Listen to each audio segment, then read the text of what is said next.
Here are 9 words that you should immediately delete from your manuscript. These are the words that just clutter up your book and just make it look a little bit more amateurish. I'm gonna give you the category of each word and then the word itself, and I'll also give you plenty of examples and give you a reason why you should cut this word. Number 1, weasel words. So Matt Bell is an author who often gives fiction advice in his newsletter, No Failure, Only Practice. And a while ago, he wrote one on why you should delete what he calls weasel words. Now, the weasel word that troubles him the most, that he finds always in his stories, that he always deletes, is the word that. He said that when he was editing his novel Scrapper, he ended up deleting 800 examples of the word that. I mean, think about how long 800 that's is. That's pretty much 3 full pages. And in a 300-page novel, that means just the word that would have constituted about 1% of his entire book. That's crazy. Because it's not like the word that is getting you anything with the reader. Like, no reader's gonna finish your book and be like,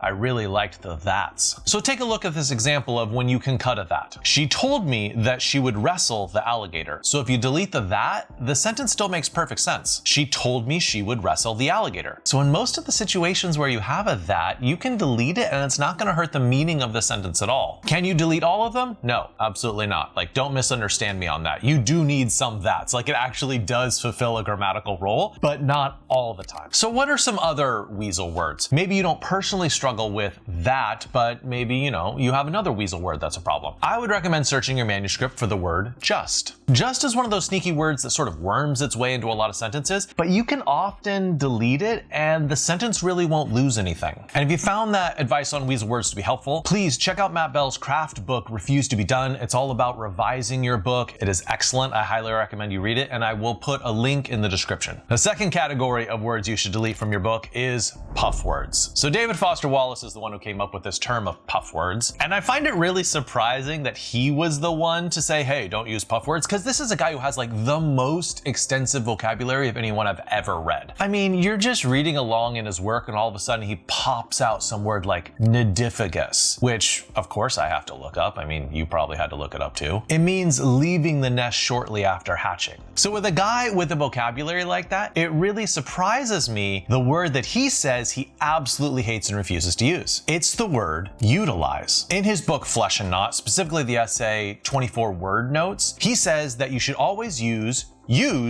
rather than utilize. And you know what? I think he's right. Just compare these 2 examples. She used the wrench to tighten the bolt. Okay, simple, clear, I get it. Compare that to, she utilized the wrench to tighten the bolt. Do you tighten up or like grimace a little bit at that second one? It's just ugly. He would describe utilize in that second example as a noxious puff word. The goal of that word is really to convince the reader that the author is someone smart, but I think how it comes off is that the author just seems like a pretentious twit. There are lots of other examples of puff words out there, so let me run through a couple of those too. Commence instead of begin or start. Expedite instead of speed up. Endeavor instead of just try. I mean, try is pretty simple. Or this one is a corporate one, which is particularly horrible. Synergize. I mean, you could just say like collaborate or something like that. So when you're picking words for your manuscript, don't try to be gratuitously fancy. Delete those super fancy words and replace them with clearer, simpler, plainer language. The third category of words you should delete is filtering words. The person who really popularized filter words as a category in creative writing was a guy called John Gardner. And I've talked about him before on this channel in my outrageously difficult writing exercises video. So Gardner has a few books for writers. Probably his most famous one is The Art of Fiction. You should read it, it's fantastic. And in that book, he talks about the problem of writers using these filter words. And basically a filter word is just this veil between the reader and the thing that's being described. And here are some examples of filter words. He watched, she noticed, he saw. You probably have hundreds of unnecessary filter words in your book, and you have never before seen them as something that you could probably delete. So compare these 2 examples. He watched the black cat jump over the fence versus what if you took those 2 filter words out? The black cat jumped over the fence. probably 70% of the time, you can completely delete the he watched or she watched. I completely made up that statistic, but also I am willing to go to the mat for it. So, fight me if you want. That's because most of the time, there's no reason to draw attention to the fact that your character is the one seeing or watching or noticing. If we're already in the character's consciousness, then when they say a black cat hopped a fence, we already know that they are the one that saw that because there's not another person to witness it. Once again, I'm not saying to delete it every single time. Like, there are perfectly good reasons why you should use filtering words, but you probably use too many. The advantage of using fewer filter words is that it makes the reader feel like they're closer to the action, like they're experiencing it with the character rather than the story being mediated by a character who's telling them what's going on. And also, if you cut filtering words, it's shorter. And, shorter's better. The fourth category of words you should delete from your manuscript are time words. So Elmore Leonard, the master crime novelist who's behind stuff like Get Shorty and The Switch, his vendetta is against the word suddenly. So I've made a video about his 10 rules of writing. You should watch that if you haven't watched it. But his 6th rule is don't use the word suddenly. Imagine how much you have to hate a word to make 10 rules for writing. You're limited to saying 10 things, and in one of them you say, don't use this word. That's a serious vendetta right there. But why he says this is absolutely crucial. Basically, he says that if you set up the scene properly, then you don't need the word suddenly. You don't have to announce, oh hey, like something big is about to happen, because the reader is already on the edge of their seat anticipating that thing. So let's look at an example of this, right? You could write, suddenly, a shot rang out. Now, what's funny about this example is that writing suddenly, the goal is to make the shot more surprising, right? Like, oh no, a gunshot. But what suddenly does is it actually dampens the effect of that gunshot rather than heightening it. The gunshot is happening less suddenly because you stuck in this massive, long, 3-syllable word before the actual gunshot happens. Just say a shot rang out and the reader's gonna be like, oh, whoa.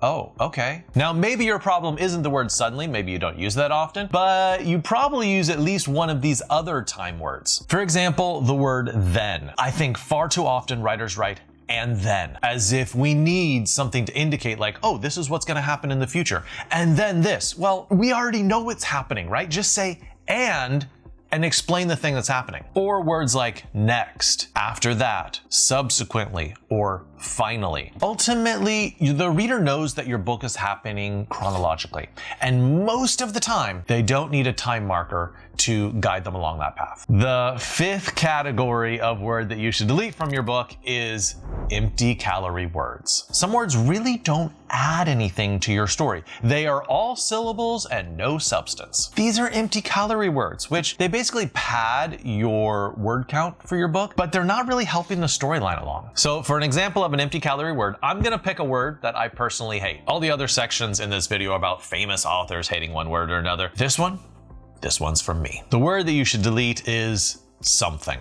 So let me ask you, what do you know after the word something? Nothing. Not even something. You literally know nothing after using the word something. It is drearily vague. There is zero specificity. So basically, every time that I write something, I triple check it. Can I just cut it entirely? Some of the time. Can I substitute it for a more specific word? Often this is the right move. Or the third option is, can I avoid it entirely by simply changing the structure of the sentence? Also a good idea. So right now, open your manuscript and do a search for the word something. Maybe you've only used it a couple times. In that case, it might be necessary in every single one of those examples. But if you find that you're using it quite frequently, that's often a good sign that it's a filler word and you got to delete that and put something in its place. So let's take a look at this example. There was something creepy about the old house. Now, part of the reason that this sentence gets into trouble is that it's a very passive construction. I had this old writing professor in college that used to say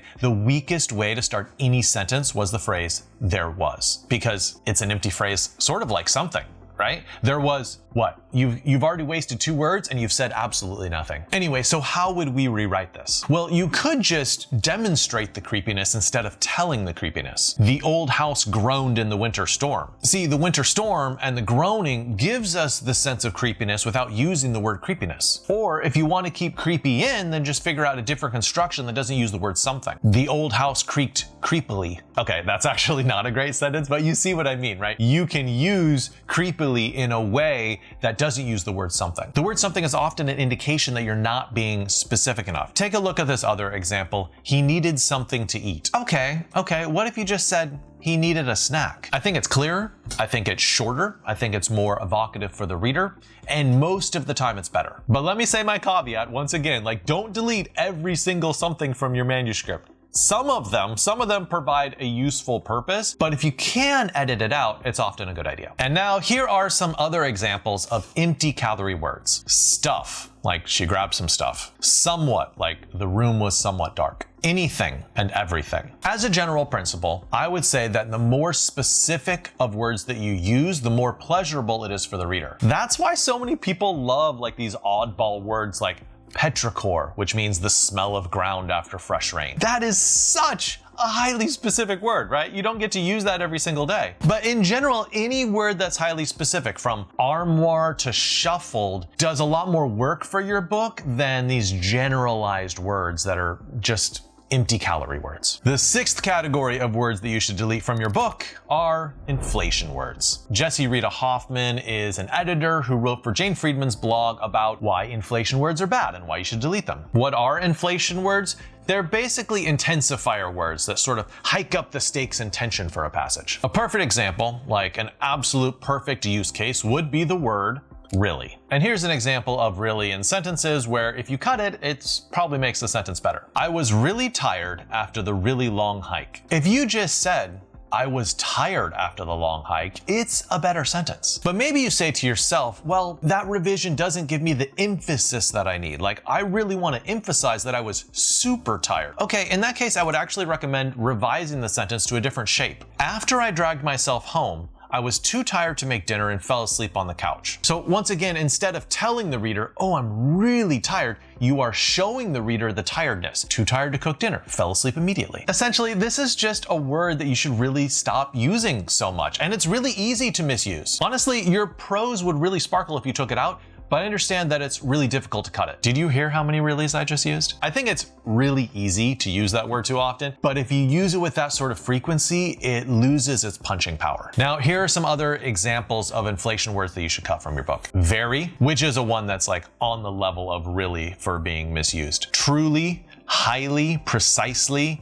totally, and actually. If you think one of those words might be your inflation words, like your pet inflation word that you use way too often, just do a search. Do a search in your manuscript, see how often you use it, and then see how many you can cut out. 7 hedge words. I love the author John McPhee. He's a nonfiction writer, and he wrote this great book about a section of the Mississippi River called Atchafalaya, which now I use as a curse word when I'm angry, like Atchafalaya. It works for me. Anyway, he also wrote a writing craft book called Draft Number 4. It is a great book, especially if you're a nonfiction writer, but I think it helps fiction writers too. I'll put a link to that below too. So in that book, McPhee has this process where he talks about boxing words. And boxing words just means he draws a box around them so that he can come back to them later to decide whether he needs to delete that word or whether he needs to substitute a different word or something like that. Something like that. You see, even I fall into the trap of using something too often. So some of the words that he ends up boxing are what I would call hedge words. Now, hedge words are basically the opposite of inflation words, right? Inflation words, you're trying to make everything so important and so necessary. But with hedge words, you're really trying to minimize your prose to make it seem like, oh, like this is kind of what I think. So the patron saint of all hedge words, and a word that you should definitely delete from your manuscript, is the word usually. If you have a lot of usuallys in your book, that is a problem. Now, if you're using the word usually in dialogue, that's actually okay, because some of the words that I'm talking about in this video, you need them in dialogue to make the character sound a certain way,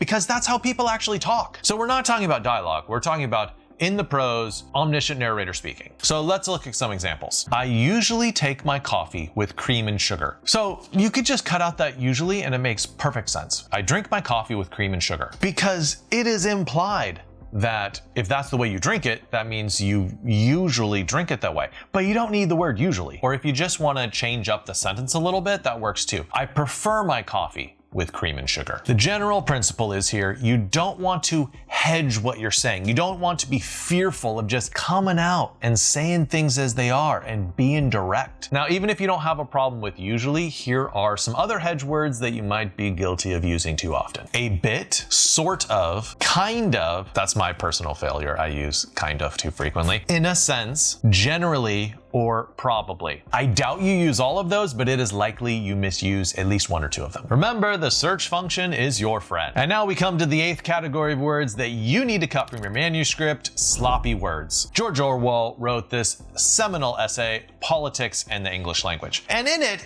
he complains, I mean, you could say whines. I choose not to say whines, but he's doing a little bit of whining. He complains about how the English language has grown just slovenly and lazy and ugly. I mean, was he wrong? No. Would he be wrong today? No. And what he does in part of this essay is he just identifies a bunch of words that have become so overused that all their meaning has been leached out of them. Like they're not doing the work a word should do. His examples are sentimental and plastic when talking about the art world. And in the political sphere, he says that the words freedom and patriotic have been overused. So let me try to offer an update for the modern world. What is a word that gets overused too much in our current era? I think this word would probably be something like literally. You hear people all the time like, it's literally this or that. Well, yes, but you didn't need to use the word literally because what you say is already literally. Like that's how people communicate, is they're saying things that are literally true. Words have definitions. Words have meanings. And as writers, we are stewards of language and we need to like hold the line and not allow words to be used in just completely random and unnecessary ways. I'm calling you to arms, writers. I'm telling you to stand firm. So what are other examples of words that perhaps have been overused or misused? I think the word organic actually is another example of these. It's gone out of the sphere of just like organic foods and instead anything that's like sort of crunchy and nature granola. Oh, that's organic, or it's just natural to the process. There is a very good use for the word organic. I just think it's been used far too often and probably misused in a lot of those circumstances. Another example might be a word like low-key. That's low-key cool, you know? I'm really showing that I don't use low-key very much by the fact that I can't even come up with a good example. But I think if you've heard it before, you probably know what I'm talking about. So my advice is to look over your manuscript and try to find sort of trendy, of-the-moment words that have been used far too often or used in a context where they are unnecessary. And here's my final advice about this category of language, is that you need a banned words list, like a personal banned words list that you do not use under any circumstance. I'm encouraging you to be pickier about language, and I'm encouraging you to keep a grudge against some words. Like if you don't have grudges against some words, that's a problem. And now we come to our last category of words that you should delete from your novel. It is number 9, expendable words. Now we come to Strunk and White. You probably knew I was going to talk about them. Maybe you were waiting this entire video just to hear me mention the word Strunk and White. Strunk and White is the Bible of language usage. It is the scourge of a million college freshmen, and it is the most quoted and summarized and forgotten book in the English department. So Strunk and White give this general advice to omit needless words, like I need to omit doing quotation marks. I'll stop. Okay, that's good advice, right? But let's drill down and get a little more specific and talk about what needless words. Now, the technical term for these is separable phrasal verbs, but you probably didn't want to know that. Now, the glory of these expendable words is if you cut half of this phrase, it means exactly the same thing. Like you lose nothing. I almost said you literally lose nothing. Oh gosh, you guys are gonna roast me in the comments, I know it. So for a premier example of this, look at the phrase sat down. She sat down. Well, of course she sat in a downwards motion. You cannot sit in an upwards motion. You could cut the down and just say she sat. And the same thing holds true for stood up, right? He stood up. Well, you don't need the up, do you? Because there's no other way to stand. You could just say he stood. And there's a bunch of these type of phrases where we've used the words together so often that we don't even realize we can separate them and we don't lose any meaning. Look at something like the music faded away versus just writing the music faded.